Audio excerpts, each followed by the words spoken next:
It was a warm September night in Austin, Texas. The kind of night where the city seemed to buzz with life, even in the quietest suburbs. The crickets outside our bedroom window were loud enough to mask the faint creaks of the house, but not enough to drown out the sound that woke me, the faint clink of a wine glass. I'd gone to bed hours earlier, leaving David on the couch, half watching some Netflix crime drama he'd already seen twice. He hadn't followed me, which wasn't unusual these days. Our nights apart had become so routine that I didn't question them anymore. But something about that sound, soft and deliberate, pulled me out of bed and onto my feet. The hallway was dark as I padded toward the stairs, the faint glow from the kitchen spilling into the living room.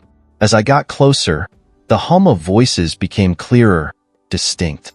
David's deep, familiar tone mixed with another, lighter, sweeter. Maria. My stomach tightened, the kind of visceral reaction you get when you know something's wrong before you even see it. I stopped just short of the kitchen doorway, pressing my back against the wall. "Relax," Maria said, her voice barely above a whisper, each word laced with a teasing warmth. "She's asleep. It's just us." There was a pause, followed by the unmistakable sound of David chuckling. "Your trouble," he said, his tone light but intimate. Trouble. That word hung in the air like smoke, thick and suffocating. I leaned forward, my heart pounding in my ears. The angle gave me just enough of a view to see them. Maria perched on the edge of the counter, her legs crossed, a bottle of wine and 2 glasses between them. Her blouse was loose, unbuttoned just enough to suggest more than casual conversation. David stood close, his hand resting on the counter near hers, his posture relaxed in a way I hadn't seen in years. It wasn't the wine or the proximity that shattered me. It was the look on their faces, the way they smiled at each other, like they shared some unspoken secret, some private world I wasn't a part of. I stepped into the room without warning, my presence shattering the bubble they'd created. Maria froze, her hand still wrapped around the wine bottle, while David jerked upright, his expression shifting from relaxed to startled in an instant. "Can't sleep?" he asked, his voice overly casual, like a bad actor in a play he hadn't rehearsed for. I didn't respond. My eyes swept over the scene. The glasses, the wine, the way Maria's foot swung just slightly off the edge of the counter. "Enjoy your drink," I said finally, my tone sharp enough to cut glass. I turned before David could reply, before Maria could stammer out whatever excuse she was trying to conjure. "Honey, wait," David called after me, his footsteps following mine down the hall. I stopped at the base of the stairs and spun to face him, my composure icy but firm. "Don't," I said, holding up a hand. "Not tonight." David hesitated, his mouth opening and closing like he was searching for the right words. Whatever he wanted to say, I didn't care. I turned and climbed the stairs, his footsteps retreating as I shut the bedroom door behind me. I didn't cry that night. I didn't scream or throw things or demand answers. Instead, I lay awake, staring at the ceiling, my mind racing. The image of them in the kitchen played on a loop, every detail burned into my memory. By sunrise, I knew what I had to do.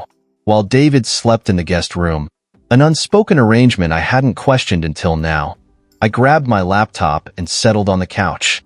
The screen glowed softly in the pre-dawn light as I typed "divorce lawyers" near me into the search bar. The results were endless. I clicked on the first one with decent reviews, scheduling a consultation for later that week. My hands shook as I filled out the form, but my resolve was steady. When I closed the laptop, I glanced at the clock. It was just after 6. The house was silent, the kind of silence that felt heavy, foreboding. I stood, wrapping my robe tightly around me, and made my way back to the kitchen. The wine glasses were gone, the counter wiped clean, but I could still feel their presence there, like the scene had left an invisible scar. As I stood in the empty room, I realized something. I wasn't angry. Not yet. What I felt was deeper, sharper. It was the kind of hurt that burrows into your chest and lingers, the kind that makes you question everything, every conversation, every touch, every memory. By the time David came downstairs, I had already made up my mind. "Morning," he said cautiously, hovering near the doorway like he wasn't sure if he was welcome. I didn't look at him. "I called a lawyer," I said, my voice calm but firm. David froze, his face draining of color. "You what?" "You heard me," I said, finally meeting his gaze. "Wait," he said, stepping forward. "Can we just talk about this? Please." I stared at him, the man I'd shared my life with for 10 years, and felt nothing but exhaustion. "What's there to talk about, David?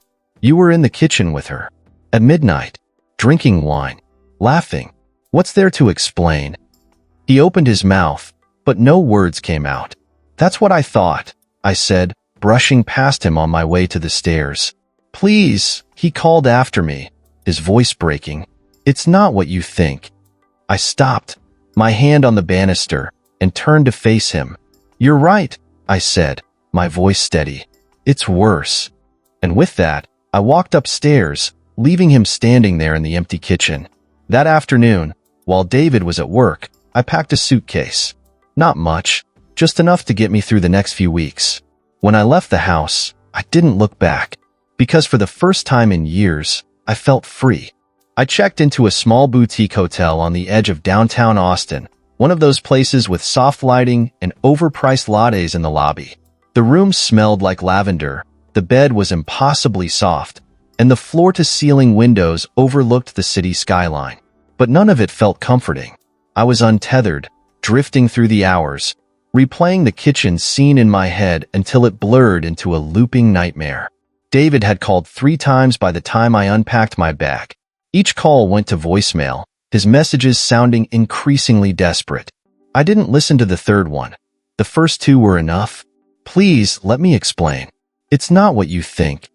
I know I messed up, but we can fix this. Just come home, and we'll talk." Talk. That was the last thing I wanted to do. What could he possibly say that would make any of it better? The next morning, I met with the lawyer. Her office was sleek and professional, the kind of place that smelled faintly of leather and expensive coffee. She was brisk and efficient, asking all the right questions and walking me through the process with the confidence of someone who'd seen it all before. "You're sure about this?" she asked, her pen poised over a stack of papers. "Yes," I said, the word coming out stronger than I expected. She nodded, sliding the papers toward me. "Sign here, here, and here. We'll take care of the rest." As I signed, I felt a strange mix of emotions: relief, sadness, anger, and something else I couldn't quite place. It felt like closing the door on a part of my life I hadn't realized was over until now. By the time I left her office, the city was bathed in golden light, the kind of sunset that makes everything look softer, more forgiving.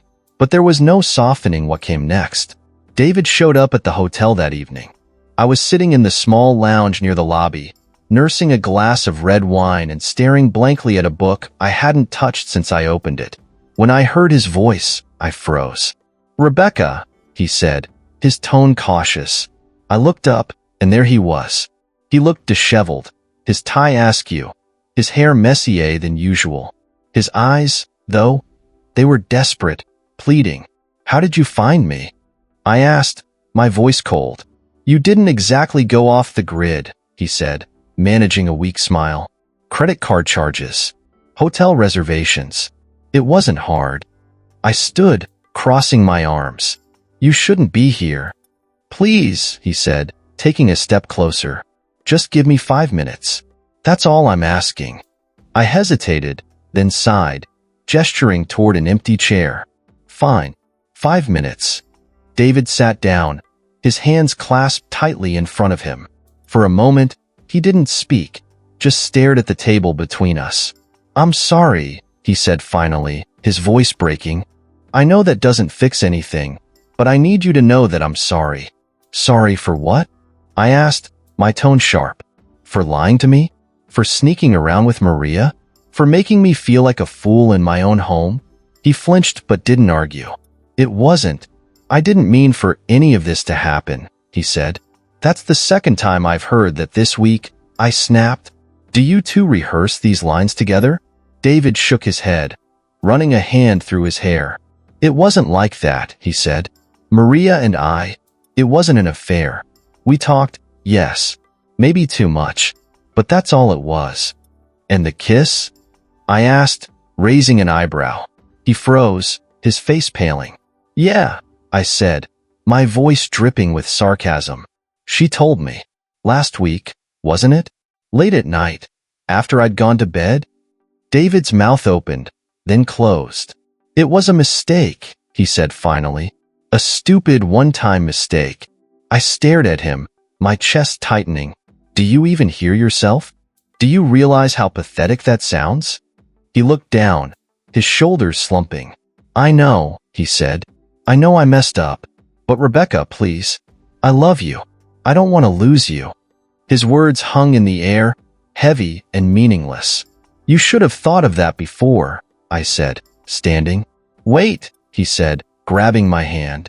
Just don't throw this away. Don't throw us away. I pulled my hand free, my voice trembling with barely contained anger. You already did. And with that, I walked away, leaving him sitting there, alone in the glow of the hotel lounge. The next few days were quiet. Too quiet. I ignored David's calls, deleted his texts without reading them.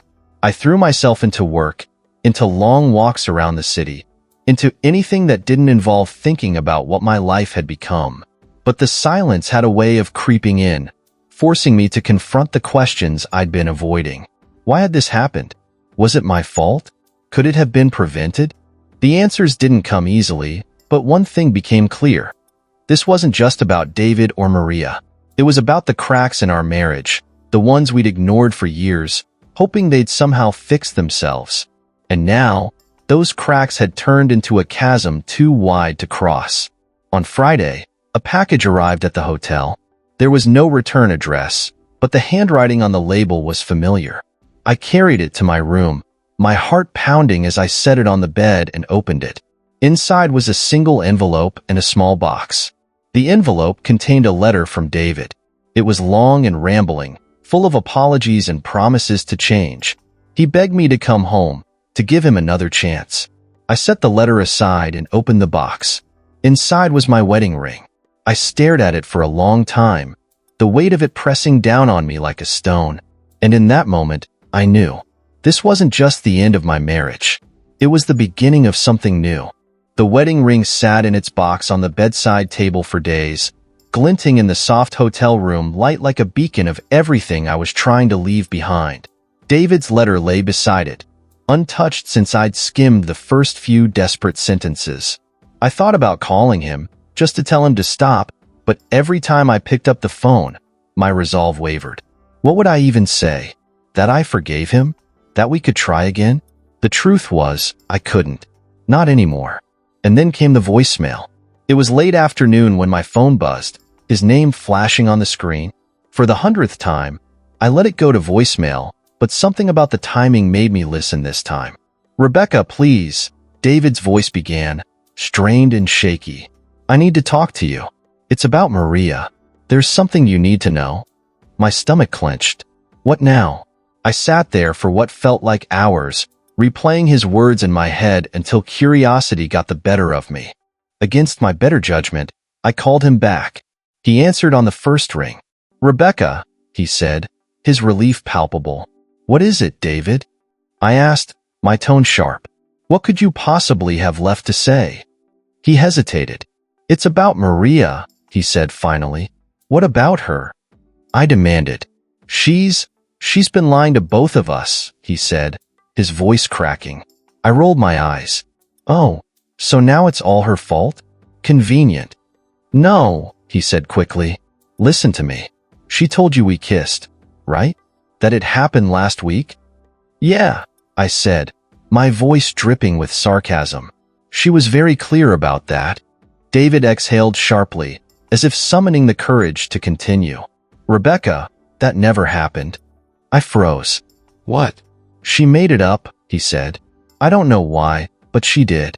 I swear to you, I never kissed her. I never touched her. David, I said, my patience wearing thin. Why would she lie about something like that? I don't know, he said, his desperation bleeding through the phone. But I think I think she wanted to come between us, to make you leave me."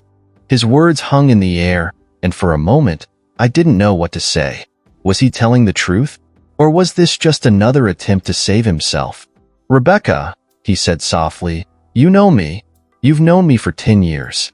Do you really think I'd do something like that?" I closed my eyes, my mind racing. "Even if you didn't kiss her," I said finally, "you let her get too close. You let her into a part of our marriage where she didn't belong. That's betrayal enough." David was silent for a long moment. "You're right," he said finally. "I let you down, and I'll regret that for the rest of my life." I hung up without another word. A week later, I moved into a small apartment in downtown Austin. It wasn't much, just a studio with creaky floors and mismatched cabinets, but it was mine. For the first time in years, I felt like I was standing on solid ground. The divorce papers arrived not long after, and I signed them without hesitation. David didn't contest anything. He didn't call or text again, and I didn't reach out. It was like we'd silently agreed that there was nothing left to say. As for Maria, I never saw or heard from her again. She left our lives as quickly as she'd entered, leaving behind only questions I wasn't interested in answering. One evening, as I unpacked the last of my boxes, I came across the wedding ring. I'd thrown it into a drawer without much thought, but now, holding it in my hand, I felt an unexpected wave of sadness. It wasn't for David, or for what we'd lost. It was for the version of myself who had believed in happily ever afters, who had thought love could fix anything. I slipped the ring back into its box and set it on the shelf, not as a keepsake, but as a reminder of where I'd been and how far I'd come. Months later, I found myself sitting at a cafe, sipping coffee and watching the world go by. I felt lighter, freer, like I was finally living for myself. A man at the next table smiled at me, and for the first time in what felt like forever, I smiled back. Because life goes on, and so would I.